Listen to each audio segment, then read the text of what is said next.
Je suis portée vraiment comme un définé. Je suis posée des Ah, ok. L'examen, vous avez trouvé bien les autres, c'est tout que tout le monde. Wow! C'est correct, ça? Non, mais la connexion, c'est vraiment genre. Gentil? C'est gentil parce que moi, je pense. Ah ouais, là, vous allez chialer, fait que David. Je fais une petite introduction là, d'habitude. J'ai juste pris sur ta page web du musée. OK, oui. Puis ça, c'est le lien maintenant de ta thèse avec les superviseurs. Oui. Super. Fait que peut-être 2-3 minutes, puis je vais commencer. Je vais te lancer après. All right. Vendredi, ça me faisait. Non, c'est correct, parce que moi, je peux pas. Ça fait combien de temps que tu es au musée de la nature? Ça fait 2 ans maintenant. 2 ans. Oui. Et quoi, on dit chercheur au musée de la nature? Oui, chercheur, c'est parfait. Et je suis prof associé à l'Université Laval. Ah ouais, ok.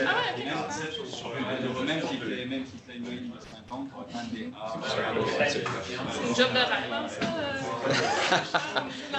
J'ai vraiment pas à me plaindre. Ouais, hein, ça...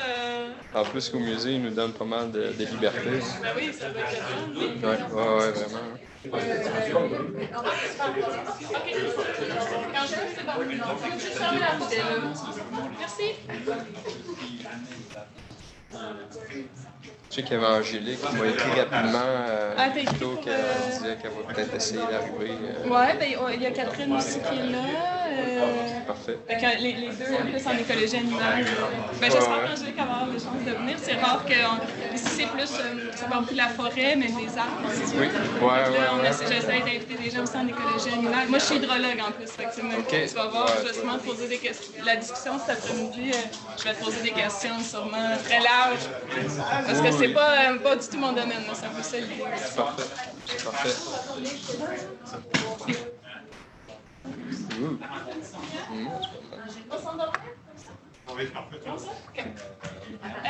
Merci à tous d'être là aujourd'hui pour une des présentations dans le cadre des séries de conférences de l'histoire. Aujourd'hui, on accueille Dominique Fauteur, qui est chercheur au Musée de la Nature à Ottawa, qui est aussi prof associé à l'Université Laval. Donc, Dr Fauteur, je vais dire comme il faut, Dr Fauteur a obtenu son doctorat en biologie à l'Université Laval. Sa thèse regardait les effets directs et indirects de la prédation sur les lemmings, dont il va nous parler aujourd'hui, donc sur les lemmings dans l'Arctique canadien. Il était supervisé par Gilles Gauthier et Dominique Berthaud. Ces recherches visent à mieux comprendre le fonctionnement des écosystèmes à l'aide des micro-mammifères. C'est ce dont il va nous parler aujourd'hui, donc je te laisse la parole. Oui, merci. Salut tout le monde. Je suis bien content d'être ici. Merci beaucoup de l'invitation. C'est le fun de rentrer dans un domaine aussi un peu différent. Là, je sors de l'Arctique puis rester un petit peu dans le sud, côté forestier. Vous allez voir, nos systèmes sont vraiment intéressants. Je ne veux pas vous rendre jaloux, mais c'est super intéressant, surtout pour étudier les effets densité dépendants dans des situations où il n'y a pas tellement d'autres facteurs externes qui viennent jouer au travers. Voilà, donc je suis au Musée canadien de la nature. En fait, je suis basé à Gatineau. Excuse-moi. Il n'y a pas de problème. Non, mais en fait, c'est notre campus principal est à Ottawa. C'est lui qui est vraiment le plus connu. Mais la collection nationale est à Gatineau. Mais je vais en parler un petit peu plus tard. Fait que, sans plus tarder, je vais commencer tout de suite. D'abord, une petite introduction rapide. Donc, je vais commencer par une introduction au cycle de population, vraiment le sujet qui m'intéresse le plus chez les micro-mammifères. Je me décris comme biologiste des petits mammifères, mais un des aspects vraiment que j'aime beaucoup, c'est la dynamique de population. Je vais aussi parler également, voilà, une petite introduction générale de 2 projets dans lesquels je suis investi beaucoup ces temps-ci. Et ensuite de ça, je vais parler un petit peu de la recherche là, qui est faite au musée. On a toujours dans le but d'essayer de rentrer un peu plus dans l'idée chez les étudiants que oui, les musées font de la recherche et c'est aussi un endroit qui est disponible pour avoir un emploi plus tard là, pour la recherche, qui n'est pas nécessairement toujours très bien connu, surtout dans le milieu francophone. J'en parle à beaucoup de gens, puis ils ne savent même pas qu'il y a un musée d'histoire naturelle là, au Québec. Qui est à Gatineau. Donc, tout d'abord, les cycles de population, ça a commencé très tôt pour l'écologie moderne. En fait, Charles Elton, ici, sur la photo, il est considéré comme le père de l'écologie moderne. Donc, en fait, l'écologie quantitative. Et ici, il montre un peu, de par les récoltes de peau de renard arctique, il parle de cycle de lemming qui ont mis en relation avec la récolte de peau de renard. Et à partir de là, ça a vraiment démarré toutes sortes d'études et toutes sortes de questionnements vraiment intéressants qui cherchaient à comprendre les causes menant à ce genre de situation écologique. Donc, c'est des cycles qui est observé non seulement chez les mammifères, mais aussi chez les insectes et les oiseaux, et aussi des animaux marins, comme on va voir. Le cas classique, qui est les lièvres d'Amérique, qui fonctionnent un peu en tandem avec les lynx. Donc, lorsque la population des lièvres augmente, pas très longtemps après, les lynx suivent. Et ensuite de ça, il semble y avoir un tandem qui suit avec un certain délai d'1 à 2 ans pour le lynx. Donc, c'est des cycles d'à peu près 8 à 10 ans. Les cycles vont varier dépendamment de l'espèce dont on parle. Donc, par exemple, on a des cycles chez la cigale périodique. C'est des cycles un peu différents, par exemple, de la relation prédateur-proie. Ici, c'est juste pour une histoire naturelle. Donc, ces animaux-là ces insectes-là vont sortir en masse et ils vont carrément créer des nuages de cigales et qui vont nourrir énormément les animaux comme les oiseaux, les différents mammifères. Ça, il y a un reportage récemment qui est sorti de la BBC, vraiment des images assez saisissantes, qui vont sortir à tous les 13 et 17 ans, dépendamment de l'espèce. Et on a aussi...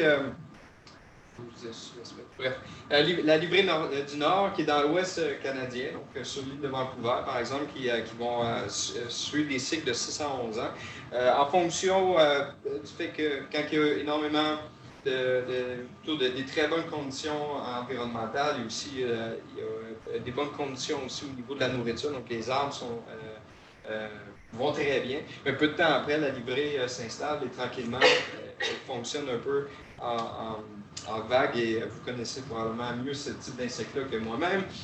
Mais donc, c'est des animaux qui font des cycles aussi de façon assez marquée. On a le crabe d'Ungeness, qui est un crabe dont les cycles ont été documentés en bonne partie à cause des récoltes de pêche qui ont été observées et qui apparemment seraient en bonne partie causées par du cannibalisme par les femelles. Donc, quand les femelles adultes deviennent très abondantes, elles se mettent à manger les œufs et ça a un impact assez important sur la reproduction un peu plus tard. Un cas aussi un peu intéressant, c'est les fameux cycles de caribou qui sont souvent remis en question. Ici, c'est une communauté autochtone qui avait remis en question la présence ou l'absence de cycles, mais lui, selon ses consultations, ça semblait être des cycles de 30 ans. Et c'était assez cinglant, la conclusion qu'il en venait, c'est que peu importe si les scientifiques essayent de chercher pour des cycles, ils ne trouveront pas, c'est pas compliqué, c'est des cycles de 30 ans. Up and down. Donc, différentes opinions. Aussi, on pourrait remonter dans le temps avec les peuples samis, avec les lemmings, mais je garde les lemmings pour un petit peu plus tard. Je reste encore un petit peu généralisé. Un des cas aussi de pullulation, donc qui font partie des cycles et qui ont des impacts économiques assez importants. J'avais pas nécessairement au Canada d'exemple, par exemple, sur les campagnards qui vont manger les jeunes pousses d'arbres, qui peuvent poser certains maux de tête aux ingénieurs forestiers, surtout dans l'Ouest canadien. Mais ici, surtout, par exemple, en France, il y a des organisations dont le mandat est carrément de créer des maps de pardon, mon franglais, c'est des cartes de risque de pullulation campagnole et des risques aussi de ne pas être capable de contrôler le campagnol. Et c'est en bonne partie en fonction des fameux cycles de 3 ans qui se produisent et que peu de temps après que les taupes se mettent à creuser dans les champs agricoles, les campagnols se mettent à utiliser ces tunnels-là et ils pullulent. Ils ont un impact assez important et très important au niveau économique surtout. En France. Mais au Canada, on est chanceux, on n'a pas trop ce problème-là. Un autre cas intéressant, c'est le déclin des cycles ou l'affaissement des cycles en Europe. Ça, c'est un article qui a été publié en 2013, donc il n'y a pas très longtemps, et c'est des cycles ou plutôt il parle de cycles dont les amplitudes diminuent avec le temps. Ce qui a été mis un peu en relation avec les changements climatiques, en bonne partie à cause des conditions de neige qui deviennent de plus en plus difficiles, surtout pour les populations nordiques, surtout par exemple en Scandinavie, mais aussi un peu partout en Europe. Donc, le facteur Le facteur responsable de ces fameux affaissements-là n'est pas tout à fait clair parce qu'ils semblent changer d'un endroit à l'autre. Mais en gros, l'idée ici, c'était qu'avec le réchauffement récent, on a des cycles qui semblent diminuer avec le temps. Par contre, je vais retourner un petit peu plus vers l'Arctique, un milieu où je connais un peu mieux. Donc, je vois ici avec le nord de la Suède. Ça, c'est le cas le plus classique là, en ce moment qui est souvent cité. C'est le cas qui a été vu chez Campagnol de Sulneval, dont les cycles vont vraiment diminuer avec le temps. Et ça concorde parfaitement avec les changements climatiques récents. Il y a des études, ou plutôt par plusieurs de mes collègues qui ont fait. Donc, évidemment, il y avait l'idée que les cycles semblaient s'affaisser tout partout. Mais ce n'est pas nécessairement vrai. Donc, l'étude ici, ce qui montre, c'est que parmi toutes les populations dans l'Arctique, donc dans le Haut-Arctique, et alors qu'il fait encore relativement froid, mais évidemment ça réchauffe aussi, mais il fait encore très froid, il n'y a pas vraiment de patron. Donc les cycles de population de lemmings dans le nord, il y a certains endroits qu'il y a des affaissements, d'autres endroits que ça va encore très bien. Il n'y a pas vraiment de patron qui est très clair, mais ça nous dit qu'il y a des grosses variabilités spatiales. On ne comprend pas encore pourquoi. C'est quoi qui fait qu'il y a certaines populations qui font des belles fluctuations cycliques encore, alors que d'autres qui s'affaissent, les facteurs ne sont pas clairs. Et évidemment, c'est pourquoi que là, on est là. Là, on s'en va fouiller, essayer de comprendre qu'est-ce qui se passe. Fait que ça me donne la job. Donc, parmi les facteurs causaux, il n'y a pas vraiment un seul facteur qui va expliquer les cycles. Ça a été surtout documenté dans les derniers 10-20 ans. Donc, des chercheurs qui avaient l'idée classique qu'un seul facteur va tout expliquer, mais ce n'est pas le cas. On remarque de plus en plus que d'un bord puis de l'autre, des fois c'est la nourriture, des fois c'est la prédation. Donc ici, par exemple, la prédation, le cas encore classique, une fois que les lynx deviennent en forte abondance, la prédation devient tellement forte qu'elle force un peu les lièvres à décliner avec le temps. Il y a d'autres facteurs qui sont ajoutés là, mais aussi au niveau plus théorique, on peut parler de réponse fonctionnelle en effet direct. Donc, quand on a des effets de densité dépendante des cycles, on va beaucoup impliquer des effets de densité parce que quand on atteint des fortes abondances, pas longtemps après, on tourne en bas. Et c'est cette régularité-là qui nous apporte à croire qu'il y a des effets de densité dépendance très forts. Des effets directs, donc c'est des effets immédiats, il n'y a pas de délai, la réponse fonctionnelle. Donc, s'il y a plus de proies, les prédateurs vont pouvoir se farcir un peu plus, vont manger plus. Les effets avec délai, c'est plutôt la réponse numérique, parce que ça prend du temps à se reproduire. Et tranquillement, la population des prédateurs augmente et leur prédation totale, évidemment, augmente. Au niveau de l'alimentation, les effets directs, donc immédiats encore, ça serait une compétition pour les ressources. Donc, si on a une ressource qui est relativement limitée, évidemment, si on a une forte densité d'animaux, ils vont se battre pour cette ressource-là. Alors qu'avec des effets avec des laits, c'est lorsque le broutement devient excessif, donc un petit peu plus tard, il va tellement avoir un déclin de la nourriture, il y aura tellement plus de nourriture que la reproduction va être complètement arrêtée. Les femelles ne peuvent plus se nourrir suffisamment pour avoir des fœtus qui vont croître de façon normale et avoir des jeunes qui vont aussi grandir de façon normale. Voilà, on a cet effet à délai. Qui a été un peu montré avec la livrée du Nord, surtout par des effets directs, donc par la compétition, mais aussi par le fait qu'une fois qu'ils ont mangé tout le feuillage, évidemment, il n'y a plus rien à manger, donc la population chute parce qu'ils ne peuvent plus se reproduire. Il y a des effets sociaux aussi qui ont été mis en cause, surtout par l'écologiste Dennis Kitty à l'époque. Mais lui, sa carrière, je ne sais pas si vous le connaissez un peu, mais sa carrière a été plutôt il a passé toute sa vie à réfuter ses propres hypothèses, qui est vraiment parfait avec la science poppérienne. Mais c'était un petit peu décevant parce qu'à chaque fois, il pensait avoir trouvé la bonne affaire, mais à chaque fois, il retombait et ça ne marche pas, il n'y a rien. Mais c'était un chercheur qui était très honnête, évidemment, il faut reconnaître ça. Donc, par les effets sociaux, par contre, il y a un cas intéressant qui a été documenté chez le Lagopède d'Écosse. Donc, on peut parler d'effets directs s'il y a compétition par interférence, donc par des combats. Évidemment, ça peut affecter la survie aussi, la reproduction. On pourrait inclure le cannibalisme ici, dans certains cas. Et les effets avec des laits, que la territorialité mènerait à un faible recrutement. C'est ce qui se passerait dans certains cas avec la Lagopède d'Écosse, parce qu'ils ont remarqué que dans une population à forte densité, s'ils enlevaient les mâles qui étaient très, très territoriaux, ils les tuaient littéralement, ils les enlevaient de là, ils ont carrément arrêté le cycle des lagopèdes. C'est tout simplement grâce à ça, parce que la reproduction était maintenue assez élevée, vu qu'il n'y avait pas ces fameux mâles-là qui empêchaient la reproduction. Il y a des cas aussi de parasites de maladies. Par effet direct, on peut très bien s'imaginer que les conditions corporelles seraient réduites, la survie et la reproduction en seraient affectées. Les effets avec délai, évidemment parce que la transmission peut prendre du temps pour s'étendre à grande échelle dans la population. Ça avait été mis en cause chez la gaupette d'Écosse, par contre, c'est une hypothèse qui a été réfutée. Ils n'ont jamais été capables d'empêcher le cycle en fournissant des médicaments qui tuaient les parasites internes, donc même en fournissant des anti-helminthes, bref, des médicaments qui tuent les plates-helminthes, les parasites internes, le cycle continuait.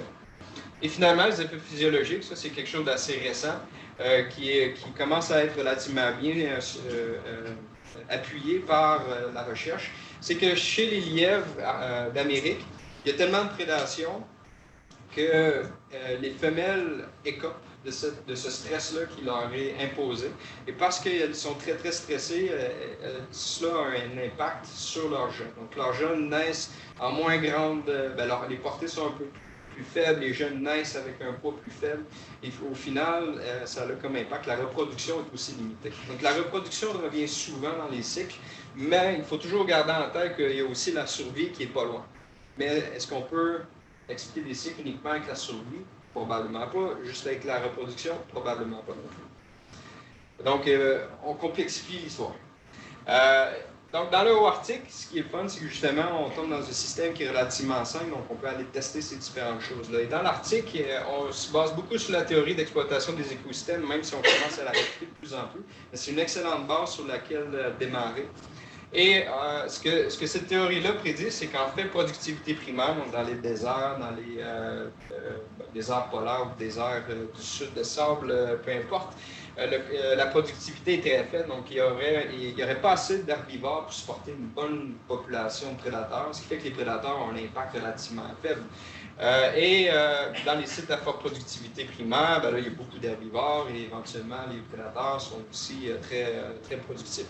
Mais pourtant, les évidences qui montrent, c'est pas du tout ça, c'est plutôt l'inverse, du moins pour le haut Arctique, qui est un site peu productif. En fait, les lemmings qui sont possiblement les herbivores qui ont le plus gros impact dans le Grand Nord, ils consomment moins de 10% de la productivité. Du moins, les lemmings ont la plus grande biomasse, comparativement même peut-être aux rennes et aux bœufs musqués, etc., qui sont évidemment beaucoup plus gros, mais en beaucoup plus faible abondance que les lemmings, qui sont littéralement presque partout. Donc, ils mangent très peu. Les plantes comestibles, donc on a des études qui ont montré que même après une très forte abondance de lemmings, les plantes comestibles sont encore très présentes. C'est pas un problème. Il y a en masse de nourriture.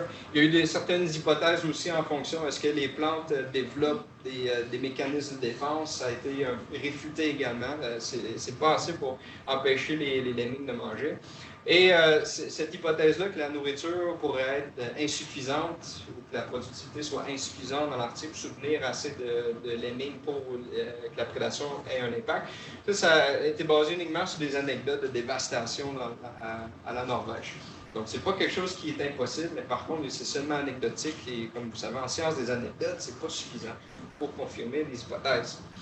La guilde des prédateurs, donc quand on va là-bas, c'est surprenant à quel point que la guilde est diversifiée et abondante. Les prédateurs aviaires, ils migrent massivement vers le nord en été et ils partent pour l'hiver, donc ils retournent dans le sud. Il y a les effets des prédateurs spécialistes aussi, donc les mustélidés qui peuvent être vraiment des machines à tuer, qui ont un impact probablement démesuré. Le taux de prédation peut dépasser le taux de reproduction des lemmings. Donc, il y a des études qui montraient que le taux de prédation pouvait tuer 3% de la population des lemmings par jour, alors que le taux maximal de production pouvait faire augmenter de 2,4% la reproduction. Donc, la prédation peut dépasser la reproduction. C'est pour ça que de plus en plus, on pense que la prédation est le facteur principal. Et non seulement ça, mais en plus, on a cette idée-là que dans le haut Arctique, l'hiver, ça change complètement, l'écosystème change complètement, mais certains prédateurs s'en vont utiliser des ressources autochtones, donc que ce soit l'utilisation de ressources marines, Ils vont aller manger des carcasses, par exemple, de phoques laissées par, là, je parle des renards et peut-être même des hermines. Ils vont manger des carcasses de phoques pour réussir à se nourrir et se maintenir pendant l'hiver. Évidemment, tous les prédateurs aviaires vont migrer dans le sud. Fait que je vous amène à mon site principal d'études, à l'île Bilot. Vous avez probablement déjà entendu parler, qui est un des sites qui a le plus long suivi environnemental de l'Arctique canadien, du moins au niveau faunique. Je m'intéresse aux lemmings-morts qui font des grandes fluctuations d'abondance avec un pic totalement hallucinant à l'année 2000, mais quand même, on a des cycles qui reviennent à peu près à tous les 3 ou 4 ans, des pics d'abondance. Et le système, voici un écosystème relativement simplifié de notre écosystème à l'île Bilot. Donc, on a des lemmings qui sont littéralement mangés par tout le monde que les lemmings peuvent manger aussi pas mal toutes les plantes. On a des études de contenu stomacaux qui montraient une très grande diversité, mais surtout axées sur les saules et les mousses pour le lemming mort. Pour vous démontrer un peu comment l'écosystème change, ici c'est l'hiver, on a tous ces fameux prédateurs-là qui quittent, et il nous reste les renards et les hermines qui peuvent avoir un impact sur les lemmings. Donc ça, c'est super important en dynamique de population parce qu'on ne peut pas juste considérer un système qui est stable, ça reste tout le temps le même, ce qui est une erreur qui a peut-être été faite dans le passé, surtout par cette idée de productivité-là. Mais ce très haut dynamisme dans l'écosystème va nous apporter un peu à certaines réflexions qui vont nous aider à comprendre les cycles des lemmings. Donc, les prédateurs à l'île Bilot, voilà, on a des renards qui peuvent tuer une grande quantité de lemmings pendant l'été, qui est moins efficace en hiver par contre, mais qu'ici on voit des bouchées pleines de lemmings, donc ils peuvent avoir un impact non négligeable, surtout quand on considère que dans un hectare, il peut peut-être avoir 8 à 10 lemmings, pas beaucoup plus que ça. Ici, un exemple, évidemment, c'est un cas extrême au Nunavik, dans le coin de Baie-Déception, de Harfang des Neiges qui tue de façon extrêmement efficace les lemmings. Ici, habituellement, on va trouver peut-être 3, 4, 5 lemmings. Ici, c'était 70 lemmings. Donc, c'était un jeune mâle inexpérimenté qui mettait beaucoup trop d'efforts. Évidemment, la moitié des carcasses sont pourries. Ici, on a des cas un peu surprenants, des labs à longue queue. C'est un oiseau marin en été, donc qui se nourrit de ressources marines en été, mais à l'hiver, quand il retourne dans le sud. Mais pendant l'été, donc dans le Grand Nord, il se nourrit de lemmings. Donc, ça devient un oiseau terrestre. Et s'il n'y a pas de lemmings, le lame ne se reproduit pas. Et il se reproduit uniquement dans l'Arctique. Donc, c'est vraiment un cas particulier. Et ils doivent travailler en paire pour pouvoir déchiqueter le lemming, parce qu'ils n'ont pas le bec spécialisé comme les rapaces. On a l'hermine qui est vraiment une machine à tuer, qui peut tuer peut-être 50 lemmings par jour pour une femelle avec ses jeunes. 50 lemmings par jour, ça peut représenter à peu près 1,3% de la population de lemmings dans un 30 km² à peu près. Donc, vraiment des machines, et c'est ce qui nous fait penser qu'ils peuvent avoir des impacts sur les lemmings, mais cette espèce est peut-être l'espèce la moins connue. On n'est pas capable de la suivre par GPS parce que les colliers sont encore trop gros, les batteries sont encore trop pesantes, mais on est sur le point d'avoir des batteries assez grandes pour connaître un petit peu plus leur déplacement, etc. Mais leur impact est tout à fait disproportionné. Et les buses à queue rousse, évidemment, qui sont également des prédateurs très efficaces. J'aurais pu rajouter aussi les goélands, les faucons gerfaux, puis même les grues du Canada, c'est tous des mangeurs de lemmings, de façon peut-être un peu plus opportuniste. Fait qu'à l'île Bilot, on voulait aller tester l'effet de la prédation, on voulait retirer la prédation, voir qu'est-ce qui allait se passer, est-ce qu'on allait enlever les déclins, est-ce qu'on allait empêcher les déclins des populations de lemmings, est-ce qu'on allait interrompre les cycles en faisant ça. Et pour ce faire, on a construit un exclos à prédateurs de 9 hectares. Donc, ce que vous voyez ici, c'est Gabriel qui pousse le filage de monofilament à pêche au-dessus de sa tête, parce que c'est 9 hectares de monofil de pêche, des petits carrés de 50 par 50 cm, qui empêchaient tous les prédateurs aviaires de passer par-dessus. Et on a aussi à l'extérieur de la clôture oui, c'est ça. Donc, on a une clôture de broche à poule à l'extérieur qui empêchait les renards de rentrer par le sol. Ici, on voit aussi une autre idée de la grandeur de l'exclos, ça vous donne un peu l'échelle. Et là-dedans, on pouvait peut-être avoir jusqu'à 80 lemmings dans ce secteur-là. Et évidemment, une caractéristique importante, c'est que malheureusement, pour permettre aux lemmings de sortir et rentrer, donc il n'y ait pas d'effet de clôturage, donc ce qui aurait pu forcer les lemmings à augmenter leur compétition, ça aurait eu un effet sur l'effet de la prédation. En tout cas, on a voulu que les lemmings puissent sortir et rentrer, mais parce que les hermines sont aussi grosses que des lemmings, eux autres aussi pouvaient rentrer et sortir. Mais on a été chanceux parce que pendant 3 ans, il n'y a pas eu d'hermine. On a pu observer vraiment des lemmings en liberté de prédation. Notre système était très simple. On avait une clôture et on avait une grille de trapage pas très loin, à 600 mètres du moins. Donc, il n'y avait pas d'échange de lemmings entre les deux. Mais au moins, l'habitat était très similaire et on pouvait vérifier avec prédation versus pas de prédation. Alors, on faisait du trapage vivant, donc avec un système de design robuste. Fait qu'on faisait du trapage en juillet, en août, ce qui nous permettait d'estimer la survie, des changements de taux de reproduction aussi pendant l'été. Et on avait, de façon intéressante, des recaptures pluriannuelles, donc des lemmings qu'on capturait en été, qu'on recapturait l'été d'après. On a augmenté ça grâce à l'exclos. Ce qui est un autre facteur intéressant que je vais mentionner plus tard.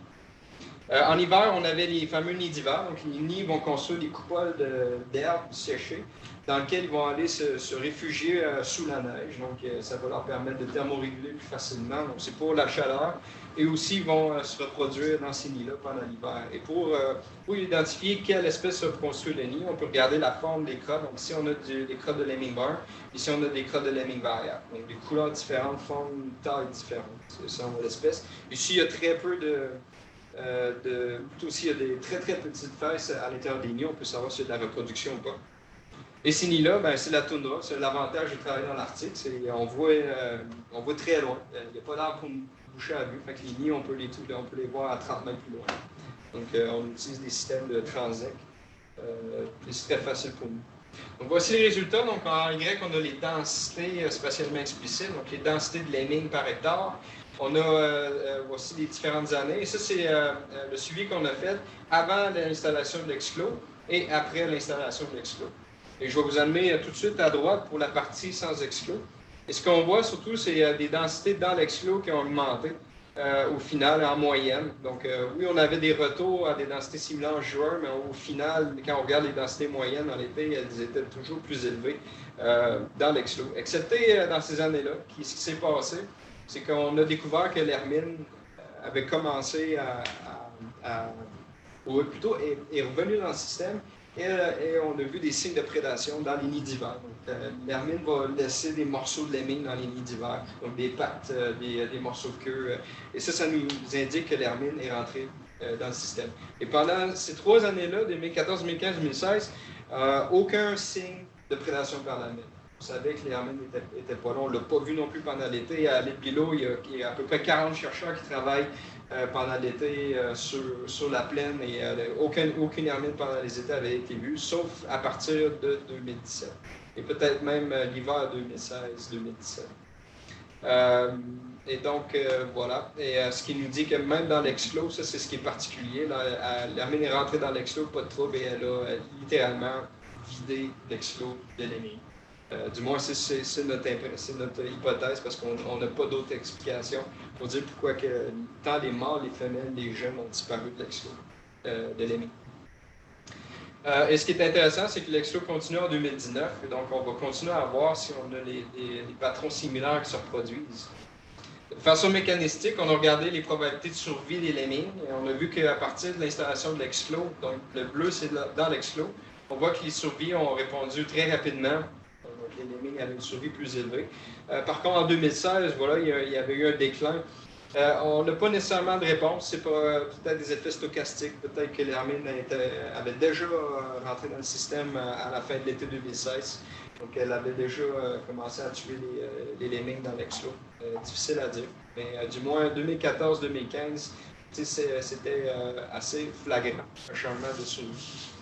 Et un des aspects peut-être les plus intéressants, c'est les fameux nids d'hiver qu'on a échantillonnés à l'intérieur de nos grilles de trapage. On voit qu'en 2014, donc au tout début de la croissance de la population des lemmings, les lemmings ont cru partout. Donc la population a augmenté partout probablement parce qu'il y a très peu de prédation à l'hiver. Et on a vu qu'en 2014, il y avait des harpins, il y avait des renards, il y avait tous les prédateurs habituellement, excepté l'hermine qui était là, ils sont arrivés, ils ont fait un petit nettoyage dans l'exclos, pas dans l'exclos, dans la toundra en général. Et on voit que les populations se sont scindées. Donc, dans l'exclos, on voit que les populations sont restées assez élevées. Et à l'extérieur, ça avait diminué, arrivé à l'hiver. Et voilà, donc en 2017, retour au déclin, probablement à cause que l'hermine était rentrée dans l'exclos. Un des derniers aspects intéressants, c'est que voilà, ça c'est nos captures pluriannuelles. Donc, l'hermine était capturée à l'été et était recapturée l'été d'après. On voit que dans l'exclos, ce taux de recapture interannuel était 8 fois plus élevé qu'à l'extérieur où la prédation était possible. Ce qui montrait que non seulement la survie était plus élevée à l'été, mais elle était aussi probablement à l'hiver. La survie plus élevée à l'hiver. Et un fait intéressant, c'est que le plus vieux lemming qu'on a connu a été capturé dans l'exclos et il a été capturé pendant 3 étés consécutifs. Un lemming âgé de plus de 2 ans. On n'avait jamais vu ça. C'est combien de temps? C'est quoi l'âge en moyenne? Selon les estimations, ça va être à peu près 6 à 8 mois. Donc moins d'un an. Mais lui, il avait dépassé 2 ans. Donc, en somme, notre étude à Libello nous a permis de conclure que la prédation affecte définitivement les densités, en bonne partie à cause que la survie en est réduite. C'est tout simplement, c'est très, très logique, mais la reproduction n'est pas suffisante pour compenser cette survie-là, qui est clairement réduite par la prédation. Par contre, un des faits intéressants, je vais revenir rapidement, je pense que j'ai oublié de mentionner, ces fameuses augmentations-là, qui suivent les faibles abondances, on s'attend que, vu que le lemming se reproduit en hiver, la population augmentée, c'est parfait. Mais on voit que même, alors que la plupart des prédateurs quittent l'hiver, il reste juste le renard qui n'est pas le prédateur le plus efficace en hiver. On voit qu'il y a quand même des diminutions assez importantes à chacun des hivers, suivant des étés de forte abondance. Et ça a piqué notre curiosité. Et donc voilà, qu'en est-il des déclins hivernaux, même dans l'exclos, même si la prédation était absente? Et on pense, donc une des avenues, c'est qu'il y aurait peut-être une surcompensation hivernale dans l'eau arctique, c'est-à-dire qu'on a une densité très élevée en été, mais évidemment la capacité de charge de la toundra est plus élevée à l'été parce que les plantes sont pleines de nutriments, ils peuvent facilement nourrir les lemmings, mais arrive à l'hiver, les plantes tombent en dormance, la qualité nutritionnelle diminue, donc la capacité de charge de la toundra diminue en hiver. Donc c'est de là qu'on parlait de surcompensation. Les densités dépassent la capacité de charge hivernale et à cause que la capacité de charge est tellement faible, la population est forcée en déclin à l'hiver, même sans prédation.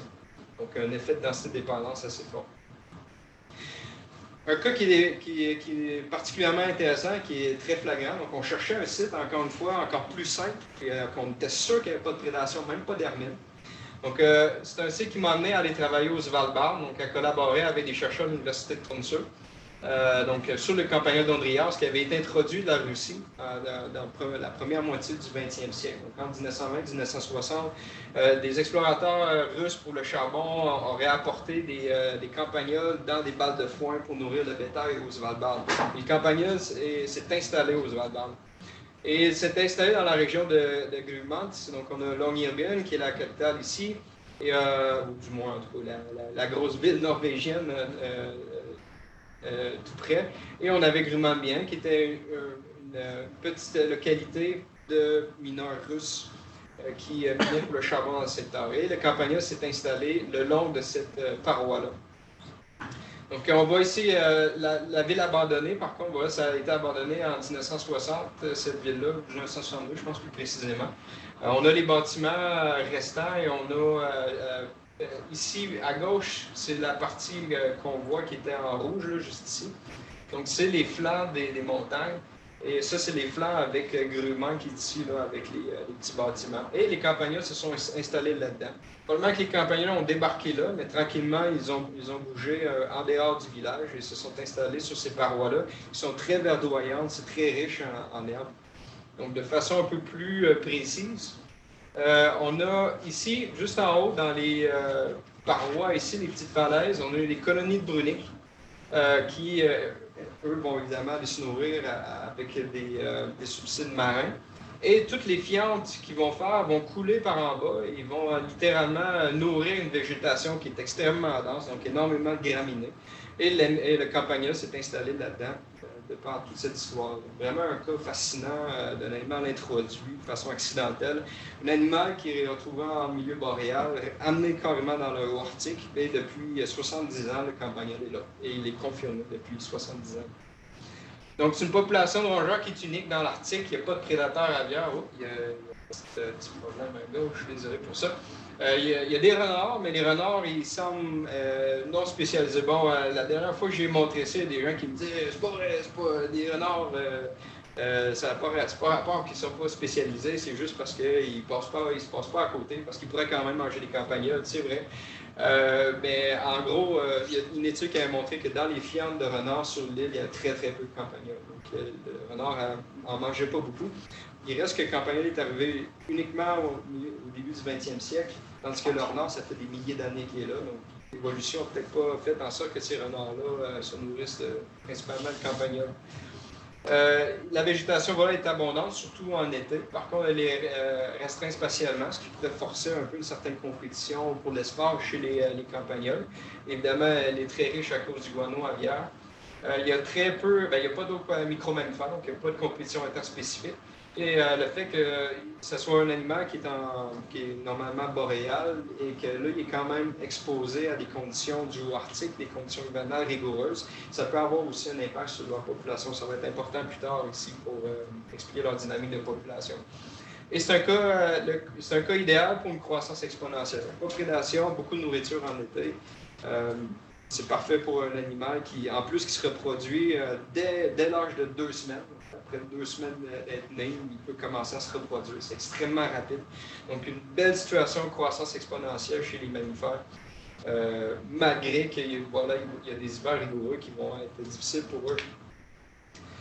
Donc, le réseau trophique va être extrêmement simple, encore plus simple qu'à l'île Bylot, avec le campagnol qui est peut-être mangé par des renards, mais qu'en gros, les renards et les ours polaires, qui sont les prédateurs principaux, du moins les mammifères, se nourrissent principalement des rennes, des carcasses laissées à l'hiver. Et voilà, donc, un cas particulier avec les changements climatiques, surtout au Svalbard, ça a été confirmé plusieurs fois maintenant au Svalbard, c'est l'augmentation de la pluie sur neige, donc le rain on snow ici. Donc, dans les hivers, avec relativement beaucoup de pluie sur neige, donc des événements, même si ce n'est pas beaucoup, que ça arrive dans une journée avec beaucoup de pluie, ça va avoir un impact très important sur les animaux pour accéder à la végétation. Et quand il y a beaucoup de pluie sur neige, ça crée une croûte de glace, les campagnols. S'ils sortent de la neige, par malheur, ils ne pourront pas rentrer en dessous de la neige parce que c'est glacé complètement. Et si nos campagnols sont en compétition, en plus sur la loupe d'espace, ils sont souvent appelés à sortir de leur terrier. Ce qui fait que l'étude ici par mon collègue Ardenstein a montré que dans les années de forte pluie sur neige, on voit que les densités des populations des rennes et des campagnols diminuent. Donc à chacune de ces années-là, on a eu des déclins très marqués là, ces années de pluie sur neige. Là. Donc en effet, la pluie sur neige dans le haut Arctique, c'est vraiment le facteur qui semble être le plus important là, chez les mammifères, l'effet le plus important de façon négative. Donc, le suivi agrément a été fait par mes collègues norvégiens entre 1990 et 2017, surtout dans ce secteur-là concentré, parce que la superficie était relativement grande. C'est très escarpé, mais ici, c'était relativement facile aussi d'accéder. Donc, il y avait mis à peu près entre 75 et 90 trappes. Trappage hiver campagnol, donc avec un design robuste, un peu comme à Bylot, juillet ou septembre, on va avoir des idées de survie, de reproduction, l'analyse spatialement explicite des densités qui nous permettait aussi d'avoir une idée spatiale. Je ne rentrerai pas dans ces détails-là, ça sort un peu de aujourd'hui. Et on voulait surtout regarder un peu la croissance hivernale, qu'est-ce qui se passait. Donc voici la dynamique de population, donc les résultats qu'on a obtenus pour le campagnol de Svalbard. Donc, on a en Y, encore une fois, les densités et dans le temps. Ici, on a une petite période où le suivi avait été arrêté, donc de 1997 à 2001. Il y avait un suivi, mais une seule fois par année. Donc, on a exclu cette partie-là pour vraiment se concentrer sur les étés, qu'on avait trois suivis, donc juillet, août et septembre. Et ce qu'on voit ici, ça, c'est les années de forte pluie sur neige. Donc, au tout début, juste avant 90, en 94, 97, 2002, est-ce qu'on voit la population des campagnols elle a eu beaucoup de misère à reprendre suivant ces hivers de forte pluie sur neige. Mais comme vous pouvez voir, un an après, cet effet-là a complètement disparu. Les campagnards sont revenus en très forte abondance. Le second truc qu'on remarque, c'est en été, on voit des croissances quasi exponentielles, comme on l'avait prévu, comme la théorie le prévoit. Donc des explosions de population en été. Et là, ce qu'on remarque, si on prend les étés de très faible abondance, on a observé des croissances. Donc, à l'été suivant ici, la croissance était relativement faible, mais ici, les croissances étaient quand même positives. Et ici, même si c'est faible, ça reste positif. Alors que toutes les années où les densités campagnardes étaient en forte abondance, en fin de l'été, c'était toujours des déclins très, très importants, même dans les années qui avaient très peu de pluie sur neige. On avait des déclins hivernaux. Encore une fois, quelque chose comme on a vu à Bilo dans notre exclos, quand on n'avait pas de prédation. Et ça, ici, je vous rappelle, le campagnard n'a pas de prédation, mais il y a des déclins quand même en hiver, possiblement par des effets liés à la rigueur hivernale. Et un autre cas intéressant, ce qui nous montrait qu'il y a déjà des effets de densité de dépendance. Là, ici, ça c'est juste une répétition de ma petite image que j'ai pris le temps de faire en style PowerPoint. Ici, j'ai pas eu le temps. Désolé pour ça. Mais ici, c'est la population divisée selon la catégorie. Donc, les mâles adultes, femelles adultes, juvéniles, femelles. Oups, c'est pas faute ici. Ce qui est intéressant, c'est si on s'arrête aux mâles adultes, donc les points bleus pleins, on voit que la densité des mâles adultes, elle n'augmente pas, presque pas pendant les étés, alors que toutes les autres, ça augmente en explosion. Donc, il y a vraiment une croissance énorme. Donc, ça nous apporte à croire que la territorialité des mâles adultes les empêche carrément à augmenter en densité. Et ce qui fait que, je ne l'ai pas présenté ici, mais on a même découvert que la survie des jeunes mâles était beaucoup plus faible que les mâles adultes, ce qui forçait probablement les jeunes mâles à littéralement quitter le secteur. Et évidemment, je vous rappelle, des campagnards, ça croît très vite, donc en l'espace de 2 mois, ils peuvent augmenter de 20 grammes, donc devenir des adultes. Et même ces jeunes-là qui naissaient, donc les jeunes en bleu-blanc, même si la population était quand même assez élevée, ces jeunes mâles-là ne contribuent pas à la densité des mâles adultes. Donc vraiment un effet de densité très fort, un effet spatial probablement très fort aussi. Ce qui nous a fait, ce qui m'a jeté à terre, ça a été d'aller explorer, faire la relation entre cette fameuse densité de l'été précédent et aussi mettre un peu l'effet de pluie sur neige, parce qu'on voyait qu'elle avait quand même un effet important. Ici, ce qu'on voit, c'est la densité en septembre de l'été dernier versus la croissance hivernale. On voit que la relation est extrêmement forte, excepté ici qu'on voit un petit effet spécial. C'est pas Hollywood, là, mais en tout cas, on met de la couleur un peu, c'est un peu mieux. Puis ce qu'on voit, c'est que ces étés-là, en rouge ici, c'est les années qui avaient beaucoup de pluie sur neige. Et ici, on a ces années-là qui en avaient très peu. Ce qui fait qu'il explique probablement pourquoi qu'ici, on a une espèce de petit échelle qui décroche un kink, là, désolé de l'anglicisme.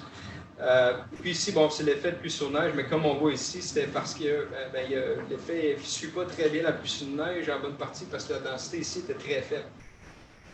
Et quand on fait un modèle additif avec la densité en septembre, la pluie sur neige, on explique 0.96 de la relation. Donc on a quasiment trouvé, on explique quasiment toute la dynamique de population avec seulement 2 facteurs dans ce système très simple. Et donc voilà, j'ai bien hâte de publier ça, je peux pas savoir là. En fait, je sais très bien où ça s'en va, mais je vous le dis pas.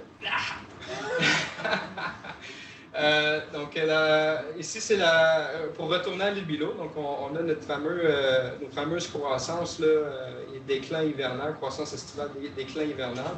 Avec l'île Bilo, je retourne avec l'exclos, on a encore nos croissances estivales, avec nos croissances à partir de faible abondance. Mais dans les années de forte abondance en été, on a encore ces fameux déclins-là, même si la prédation était relativement faible. Ça, c'est dans l'exclos, donc pas de prédation. Ce qui nous amène vraiment puis là, j'ai testé à l'île Bilo la même relation que j'ai faite pour le Svalbard. Ici, on a la fameuse année avec l'hermine, qu'on sait qui est probablement rentrée dans l'exclos, qui scrape un peu la beauté de ma petite relation. Fait que si on l'enlève, on retrouve notre 96 là, à Bilo. Puis à l'île Bilo, c'est un secteur qui est beaucoup plus froid Et donc, la pluie sur neige est probablement pas aussi importante qu'aux Svalbard. Du moins, on n'a pas beaucoup d'évidence que la pluie sur neige est très importante. C'est supporté par des études de Florent Dominé à l'Université de Laval. Dans le haut arctique, là, on voit que la prédation est pas probablement responsable des cycles. Et un des facteurs qui nous a probablement empêché ou du moins ce qui a empêché certains chercheurs à trouver ça dans le Grand Nord, c'est peut-être ces fameux effets de densité-dépendance-là. L'effet si important des saisons qu'il faut inclure dans les modèles de densité-dépendance, dans les modèles de dynamique de population, dans les cycles. À l'île Bealow, on a aussi souligné l'effet des hermines, qui est probablement vraiment disproportionné, mais encore une fois, on est incapable de faire quoi que ce soit. Je devrais avoir un étudiant qui va commencer en septembre prochain, essayer d'attaquer cette question-là. Et avec les nouvelles technologies qui arrivent, on va peut-être pouvoir commencer à comprendre un peu mieux l'hermine pour les suivre avec des petits colliers GPS. Et en absence de prédation dans le haut arctique, si on l'enlève, comme on a vu au Svalbard, et même à Bealow dans notre exclos, il y a un clair effet de densité dépendant pendant l'hiver, et donc probablement une capacité de charge qui chute en hiver, donc un dynamisme de la capacité de charge qu'on ne peut pas ignorer dans les modèles de dynamique de population. Et donc on a des belles données empiriques pour supporter ça, pour appuyer ça. Et donc la compétition, voilà, pour expliquer cet effet de densité-dépendance-là, est-ce que c'est la compétition, est-ce que c'est simplement... oui, en tout cas, pour l'instant, c'est l'hypothèse principale qu'on a. Pour avoir un effet de compétition intraspécifique.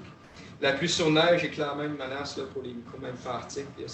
Avec les déclins qu'on a vus, les affaissements de cycle ailleurs, c'est vraiment un effet qu'on ne peut plus ignorer là, avec les changements climatiques.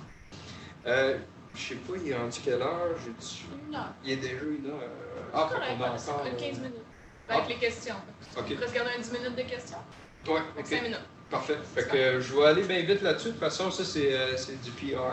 Je fais du blabla un peu sur le musée parce que c'est vraiment, j'y ai un peu vanté, pas vanté, mais j'ai un peu dit qu'est-ce que le musée, ça fait de la science. Puis je vous invite à le considérer, surtout les étudiants, si vous voulez plus tard commencer une carrière de chercheur. Évidemment, je fais ça un petit peu aussi pour parler de ma science que je fais aussi au musée. La première leçon que j'aime bien donner, c'est qu'on parle souvent de lemmings, mais les lemmings, c'est quand même 21 espèces. Donc, on a 5 lemmings véritables, donc le genre Lemmus, les fameux lemmings de Norvège, les lemmings sibériens, les lemmings bruns. J'ai même des collègues très proches qui ont souvent dans la présentation, ils mettent le lemming de Norvège pour parler de Bealow. Je me dis, qu'est-ce que c'est ça? Donc, c'est important, je pense, de spécifier que les lemmings, il n'y en a pas rien qu'un. Au niveau des lemmings variables, on a 8 espèces. On en a beaucoup au Canada, en fait. D'ailleurs, une espèce qui est très, très peu connue, que je vais en parler un petit peu plus loin. Le fameux lemming des bois, les campagnes de lemmings, les lemmings des steppes. Et leur phylogénie, en fait, n'est pas résolue encore. C'est un des trucs qu'on est intéressé au musée. Évidemment, la taxonomie, la phylogénie entre les différentes espèces pour documenter la biodiversité là-dessus. Donc voici le fameux campus à Ottawa, probablement que vous le connaissez, les gens qui vivent dans le secteur, mais voici notre campus à Gatineau, dans lequel il y a les collections nationales. Des lemmings, on en a des milliers, mais des spécimens de mammifères, d'oiseaux, on en a des millions. Vous êtes absolument invités à venir visiter. Envoyez-moi un courriel, ça vous tente de prendre des photos d'un animal, vous voulez aller fouiller, je ne sais pas trop, dans les bois de rennes, de caribous, peu importe si vous intéresse les oiseaux, vous nous écrivez, puis on peut vous organiser une petite visite. Vous ne pouvez pas arriver juste à impromptu comme ça, à l'improviste, mais vous êtes absolument invités. Et puis, donc voilà, la collection nationale, ça représente des milliers de vertébrés de partout du Canada, même dans les îles les plus reculées de l'Arctique, et on a tous les taxons inclus du Canada. Et on a aussi énormément de spécimens, ce qui permet des très gros échantillons si vous voulez vérifier des changements morphologiques, que ce soit par les changements climatiques, par exemple. Nous, on a beaucoup de spécimens de pré-changement climatique. Vous voulez comparer avec des spécimens récents, pendant les changements climatiques, ça peut être super intéressant. On a la plus grande collection de crânes d'ours polaires, par exemple, dans le monde, si je ne me trompe pas. On a des spécimens rares et éteints aussi, des oiseaux comme les édats du Labrador, on a certains spécimens, etc. Il y a beaucoup d'informations récoltées sur les spécimens, mais ça dépendait du collecteur, du trappeur. On pourrait avoir le lieu, la date, la masse, le sexe, la morphométrie, la proportion de gras qu'il y avait sous la peau, la condition reproductrice, le nombre de fœtus, etc. De par les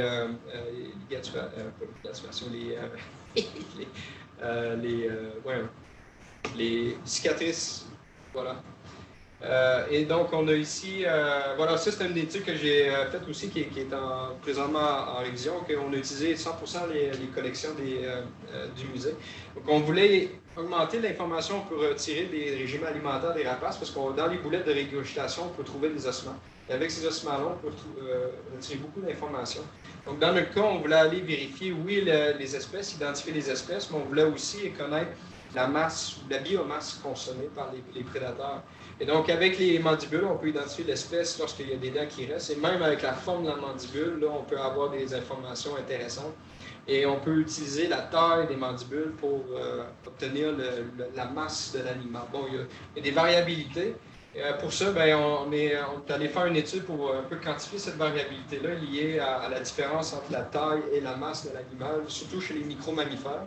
Donc ici, voilà, ça c'est un exemple de nos spécimens qu'on a dans le musée, qui viennent vraiment d'un peu partout dans l'Arctique canadien. Ici, c'est une corrélation qui était très forte entre la longueur du condylon incisé, donc la longueur ici, avec la masse de l'animal, et on a quand même une possibilité de prédiction assez intéressante. Bon, évidemment, il y a une variabilité, mais si on augmente notre taille d'échantillon, on peut avoir un effet très, très intéressant avec les équations qu'on a pu développer là, à partir de ces relations-là, qui peuvent être utilisées. Donc, j'ai un étudiant, Yannick Sayé, qui a utilisé ces fameuses équations-là pour étudier le régime alimentaire des gros et des petits prédateurs de l'Arctique. Il a montré que les petits prédateurs mangeaient des petits lemmings. Et plus tard, on pourrait quantifier justement la biomasse liée avec ça, avec le nombre d'individus mangés. On peut aussi regarder la répartition des différentes espèces. Donc, comme je disais, la taxonomie des micro-mammifères n'est pas une affaire réglée, leur phylogénie non plus. Donc, on est parti sur une étude pour vérifier un peu à l'aide des analyses donc des séries de Fourier, des analyses de formes, pas tout à fait intuitives, mais on compare des formes de façon quantitative. Pour séparer les différentes espèces. Je vais accélérer un petit peu pour pouvoir laisser des questions. En ce moment, on étudie les lemmings variables qui changent de couleur l'hiver, qui croissent des griffes très grandes en hiver pour creuser sous la neige. On va aller vérifier un peu comment ça affecte leur performance sous la neige. Je pars vendredi à Cambridge Bay, dans l'Arctique, pour aller voir les lemmings creuser dans la neige. C'est super intéressant. On développe des clés d'identification. Voilà, on a des espèces encore pratiquement inconnues au Canada, de façon surprenante. Des espèces qu'on ne connaît carrément pas. Le musée a un rôle là-dedans. On a des conférences aussi qu'on affiche régulièrement. On a GBIF, donc toute notre information, nos collections, c'est rendu numérisé. Il y a énormément d'efforts de numérisation pour que les gens l'utilisent. Il y a beaucoup de publications déjà qui citent le GBIF. Donc, on vous invite à vérifier ça. On a aussi une autorité au niveau de la nomenclature, une autorité au niveau de la description des espèces, des fameux livres. Grosse implication dans le COSEPAC, le fameux C3 canadien, donc la grande tournée par bateau. Et je finis ça avec un poste qu'on ouvre en janvier. C'est un poste de technicien des collections. Donc, avec le ministère Pont-Foron, on veut développer une clé d'identification des poils de musailles. On cherche quelqu'un. Si jamais vous connaissez des gens qui cherchent une job, commençant en janvier, poste qui serait ouvert, j'invite à me contacter. J'ai pas mon adresse, mais Google. Ouais, Google ou je pourrais te donner mon courriel. Ouais. Vous pourrez m'écrire, je vous donnerai son courriel. Merci beaucoup de votre attention.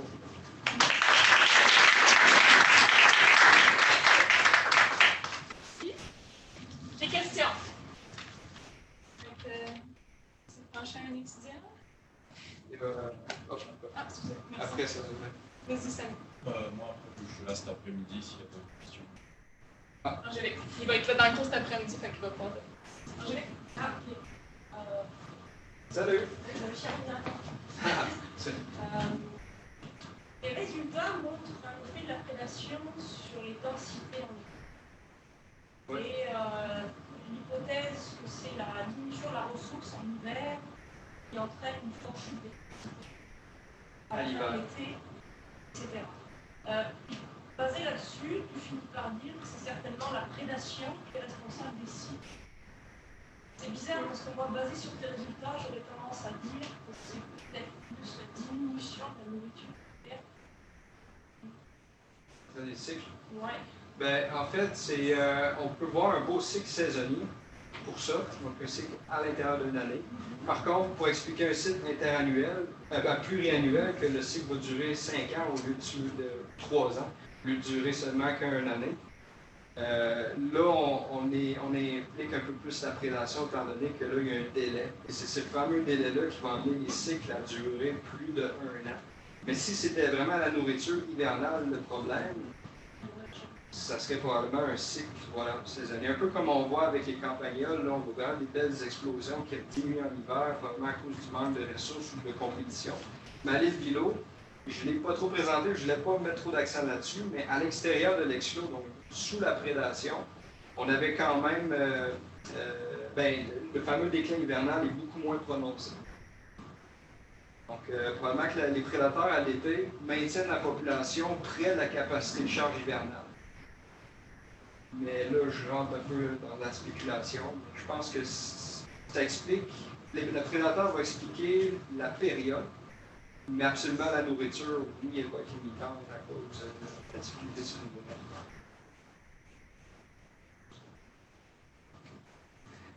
Autre question? Il y a ici, C'est des chaînes de profil terrestres. Est-ce qu'il peut y avoir une interaction avec nos détonateurs qui sont aussi deux chaînes terrestres et avec la présence de la mer, franchement des laves, ouais, qui sont assez. Ouais. Ben, une des raisons pourquoi aussi on pense que la fameuse théorie d'exploitation des écosystèmes qui dit que dans un secteur de faible productivité, il y aurait peu de prédateurs, ben, c'est que ça ignore le fait que tous ces prédateurs-là vont utiliser d'autres ressources. Donc, ça va être là, beaucoup trop de diapos, mais toute l'abondance de tous ces prédateurs qui arrivent massivement dans le Grand Nord, leur prédation dépasse clairement le taux de reproduction du lémé. Donc, clairement, si les prédateurs restaient là à l'année longue, la théorie serait probablement vérifiée. La théorie serait peut-être confirmée que les prédateurs ne seraient pas capables de te faire avec si peu de lémé. Mais vu que ces prédateurs-là utilisent les ressources marines, quittent carrément dans le Midwest américain pour aller se nourrir sous les campagnes du Sud, ces prédateurs qui sont maintenus, ce qui fait que la prédation reste un facteur vraiment si important à l'été. Le déclin se produit l'été. Je ne sais pas si ça répond à ta question. Ça va. Mais absolument, en tout cas, les ressources marines, le renard qui va manger les restants de carcasses laissés par les ours polaires. La même chose pour l'hermine qui a été vue par les Inuits. On ne connaît rien de l'hermine, mais les Inuits sont une très bonne source d'information, évidemment, ils connaissent ça mieux que nous. Ils voient souvent les hermines passer sur les glaces des mers en hiver. Il y a quelque chose, ils ne peuvent pas totalement se fier sur ce système-là. C'est très dynamique, c'est un méta-écosystème. Pour prendre des mots de Dominique Gravel à Château.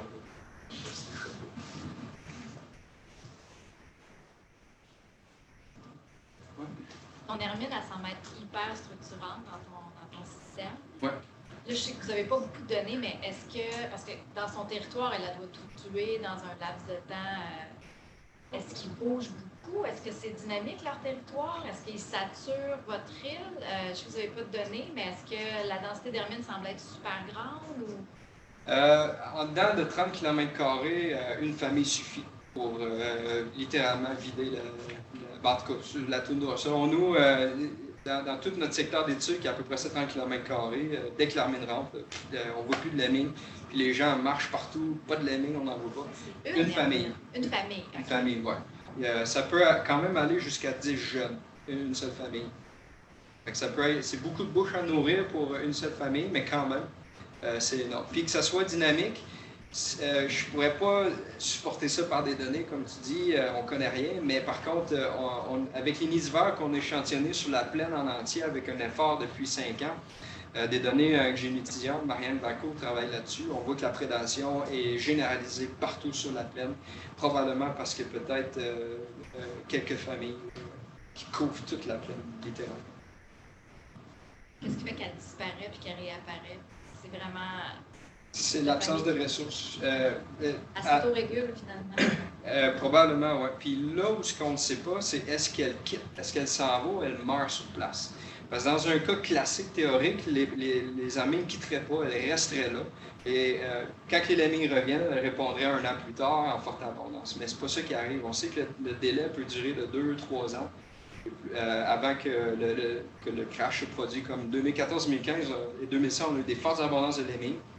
Puis l'armée n'était pas là. Mais dès que l'armée est rentrée, coïncidence peut-être, mais là, les lemmings sont partis. Oui. Moi, j'ai plein de questions. Oui. L'énigme variable à l'île Boulot, il est rendu les dernières années par rapport au... Ça ne change pas. Ça reste en faible densité. On va parler de 1 lemming à 2 lemmings à l'hectare, tandis que le brun, ça va toujours être les densités maximales, 1 à 2 pour le variable, puis à peu près 8 à 9 pour le lemming. Et l'énigme variable, vous n'avez pas vraiment de cycle, c'est tout le temps plus bas. Il me semble que Gilles Gauthier a fait des analyses là-dessus, des analyses empiriques. Je ne suis pas sûr qu'il ait publié, mais il me semble qu'il avait montré qu'il y avait des cycles quand même si les fluctuations étaient faibles. Et à peu près, Oui, je suis allé, oui. avez-vous fait de la culture de l'énigme variable? Oui, on a commencé ça. Non, on avait une densité peut-être de 0,5 à l'hectare. Oui, par rapport au programme.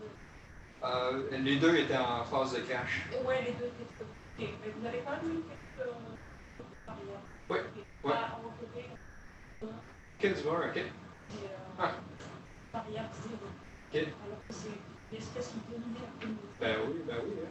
Mais c'est comme en 2013 à Lilo, on sait que le lemming brun vient super en balance, mais 2013, 0 lemming brun. Pas un. Après, je ne sais pas combien de millimètres, 3800 trappes. Et tu penses que tu vas réussir à en voir une variable Où ça? comme je Oui, on en a vu. Ben, c'est ça, cet été, on en a capturé quelques-uns. Vous avez la Ah oui, c'est ça. Oui, en laboratoire, on en a 3 là, en ce moment qui sont tellement blancs. D'ailleurs, le lemming variable, c'est le seul rongeur, plutôt le groupe de rongeurs, le seul qui chante qui vient tout blanc. Donc c'est lui qui va lâcher dans la neige pour lâcher dans la neige, on verra. On ne veut pas les perdre. Mais notre étudiante Mathilde Poirier, elle a construit des tours. Elle va planter dans la neige, pour retirer ça de la neige, puis on a des trous sur les côtés avec des parois vitrées. On va rentrer de lemming dans la colonne de neige, on va pouvoir filmer comment est-ce que le lemming va se comporter. Vous les amenez en avion? Non. Ils sont restés là-bas. C'est ça, vendredi, je pars pour l'article. Et ils sont en labo là-bas. Ouais, ils sont Vous les avez une gardés petite colonie dans des cages à hamsters. OK. Une discussion d'experts. Ouais. Je suis sûre qu'André va t'accrocher à la fin, là, puis après vous échanger vos chiffres de lemming. Pour vous autres. Merci. Merci pour ta présentation. Merci à vous. Ouais. Pour les étudiants du cours, 14h ici, on se donne rendez-vous pour parler un peu plus avec Denis.